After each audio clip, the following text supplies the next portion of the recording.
Hello and welcome back. With our main topic today, we're discussing today the start of the Coptic year. To shed more light on this, we have the pleasure to have with us today in the breakfast show our dear guest, Mr. Ihab Kamel, the historian and researcher. Good morning, sir. Good morning. Well, sir, could you give us an idea, what is the Coptic calendar? Simply the Coptic calendar, it's the ancient Egyptian calendar. It's a solar calendar related to the Sirius star, which the ancient Egyptians called Sotis. And the Egyptians they had started this calendar actually before Christianity, around 4,200 years before Christ, when they had traced the Sirius star and they had linked three phenomena together. They count the appearance of the Sirius star with the sunrise, then the second appearance, then the river flood. They counted the days and they had found that they are 360 days. And at 365 days, they had divided them into 12 months, each month of 30 days. And the last 5 days, they were for feasts and festivals. Later on, so the Egyptian year starts in the year 4241 BC. Actually, later on, when Emperor Octavius Augustus came, he had changed the calendar to be like the Ionic calendar that we use nowadays. And actually, the Egyptians, they still set the same system. Meaning what? Meaning that he had changed the date of the beginning of the year to start from the month of Tut, which is 11th of September, ending up with the flood. So actually, the Egyptians, they did not say anything about this, but they still used the same calendar. The calendar, not 12 months, 13 months, each month of 30 days, and the last 5 days, the intercalary month, which consisted of 5 days only.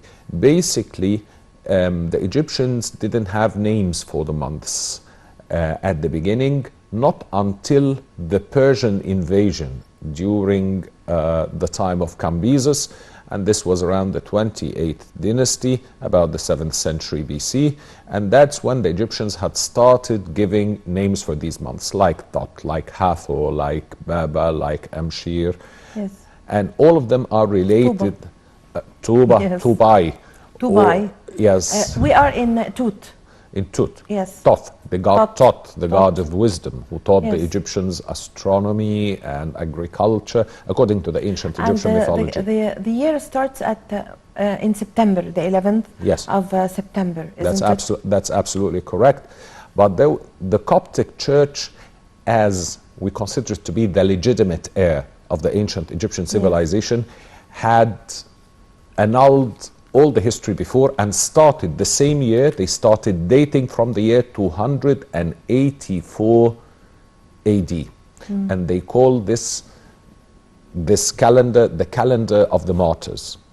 What happened in this date? Simply, this is the date when Emperor Diocletian had ascended the throne as an emperor for the Roman Empire.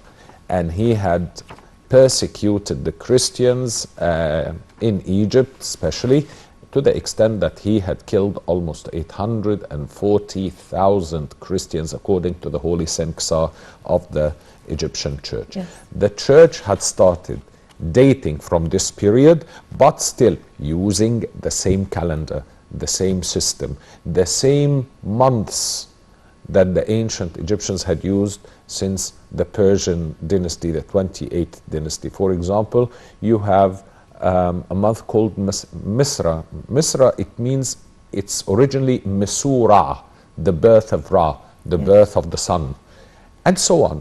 So if you refer the name of each month to the original language, you will find that it's an ancient Egyptian language. Yes. So, Dr. Kamel, now we are in the year 6,263. So, exactly. 62, 63, exactly. 63. So, when did the ancient Egyptians begin calculating the days of the year And when did it start? Why did how did they discover this calculating the days of the year? It's the need. The Egyptians are agricultural people. They are farmers. So it's something natural that they would use a solar calendar. Not like the Arabs or the Hebrews who are not farmers. They depend on breeding and herding sheep. So actually they used to use a lunar calendar. The Egyptians had started finding certain phenomena appearing at certain times of the year, and they wanted to know how to expect this. So they linked them to the stars. So they started by noticing that the flood used to come at a certain time when they saw the Sirius star or the Sotis in the sky. When they saw the Sotis in the sky, or the Sirius star, that meant that they are to expect the flood, especially when it accompanies the sunrise. They would see both together. So then it disappears for 3 days and then appears again. Then that means that they are to expect the flood in 3 days. So they calculated the number of days between the first appearance and the flood and the end of the season, the agricultural season, and they counted the days, I believe, in a very simple way by putting just a dash every day on a board or a tree or whatever, and then they found that these were 365 days. Again, they needed to divide them into periods so that the whole thing would be organized, so that they would know what is to happen. They simply started dividing them into 30 days because, as you know, the sun cycle, it's every 30 days. So they found out that there is still a leap, which is 1/4 of a day. So they added the 5 days, and the 5 days was not a month in the ancient Egyptian times, like in the Coptic calendar. It was 5 days of celebrations, 5 days of feasts, celebrating the end of the year. One is for Osiris, one for Isis, one for Hathor, one for Horus, and the other one is for Tot. So we are going now to show the names of the months, as we can see now. If you would like to tell us the meaning of each month. Well, Tot? Tot. Tot. The god Tot, the god of wisdom. They are 13 months, 13 as you've months. just said. Yes. Each month have 30 days. 30 days except the last one. Like this, it's much more clear. Yes. Tot, that's the god Tot, the god of wisdom, the god of the moon, the one who taught the Egyptians, who invented the hieroglyphic symbols the Egyptians had used for writing. We have Paopi, that's the god Hapi, the god of the Nile. Yes.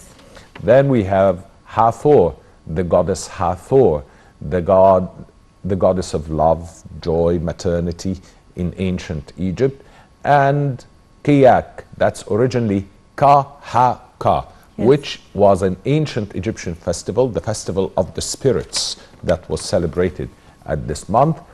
Tubai, that's, which we call it Tuba at the moment, that's the god of the rain, because at this time it was very cold and rainy.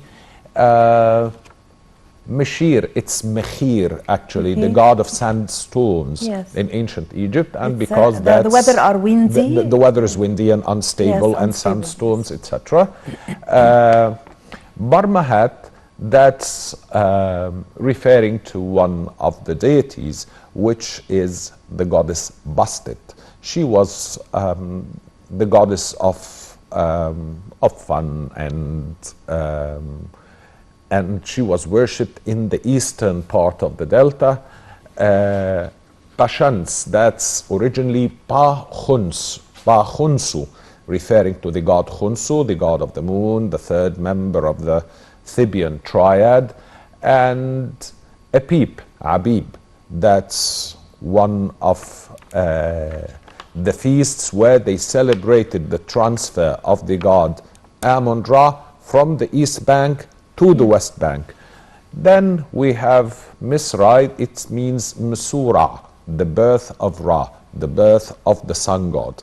And as a matter of fact, this is the Coptic pronunciation of the ancient, the months, because the Coptic language, it's the last phase of the last phase of the ancient Egyptian language, and it's still spoken up till now in the churches. The only difference was that it's written in Greek letters, using 7 demotic signs for the sounds that does not exist in Greek and exists in ancient Egyptian language, and that is why we say that the Egyptian church had inherited the ancient Egyptian civilization in many ways. Yes. Well, so what about the history of the Coptic year in Egypt, and why did they start this? Is it because that the Coptic year is, or calendar is accurate? Yes, of course, it's accurate. Because until now, it's very accurate until now. It's very accurate because it's related to agriculture. Yes. The Coptic year is divided into 3 seasons, only, not 4. 3 seasons, not 4. Not 4, because it's an agricultural year. Yes. Pirit, Shemu, and Achit. Pirit, that's equivalent to the winter season, like nowadays, which they prepare the land after the flood for agriculture. Shemu, that's later on in the summer, that's when the flood comes, and when the flood arrives, it submerges all the land for a while before agriculture. Then we have the Achit. The Achit, that's the harvesting season, which is in the summer. So actually we have 3 seasons, 3 agricultural seasons. And as I said, this is all related to agriculture, as the ancient Egyptian was a farmer by nature. As a matter of fact, the date of the Coptic year, 1737, that's because they started the date from the time of Emperor Diocletian, from the time when the Christians had seen the worst days of their lives, the period of the martyrs. And that is why that when you look at and you read any of the books like the Senexar of the church or any of the church book, they tell you this is the year 1600 and something from the martyrs calendar. This, according to the church, is called the martyrs calendar. Yes. So, Mr. Kamel, how can we know if they started discovering the Coptic calendar first, or the clock and the time? Do you have any idea? Well, as a matter of fact, no. The ancient Egyptians, they had started dealing with the time a very long time ago, when they used to put just a stick and when in the middle of the land, and they would know if it has no shadow, that means that the sun is in the middle of the sky, and that's the time of noon. And then things had started developing. The sand watch, they have a water clock. Water, yes. Not sand. The water clock, it's in the Egyptian Museum, by the way. Yes. It's an alabaster, a huge alabaster bowl, which is divided into with little signs and with a little hole that allows the water to leak according to a certain system. So this acted like the clock. They did not know the sand clock. They knew the water clock. Yes. So did knowing the time help them to discover this Coptic calendar? Of course, they discovered the calendar earlier before this, than the clock. This had actually made them realize the importance of time. Yes.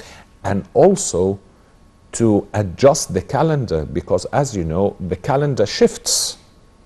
So with the discovery of the clock, they were able to enhance this calendar so that they would know the leap year, which every 4 years, the last month would be of 6 days, not 5. Yes. That's with the discovery of the water clock, and that had helped them in many other things, like in deciding the real date of, or the correct date of the Christmas and the Easter, Yes. linking them to certain astronomical phenomena described in the Bible. And then they said that this wouldn't fit with that date at that time, with very complicated mathematical calculations that were made by an Egyptian Alexandrian called Sosthenes.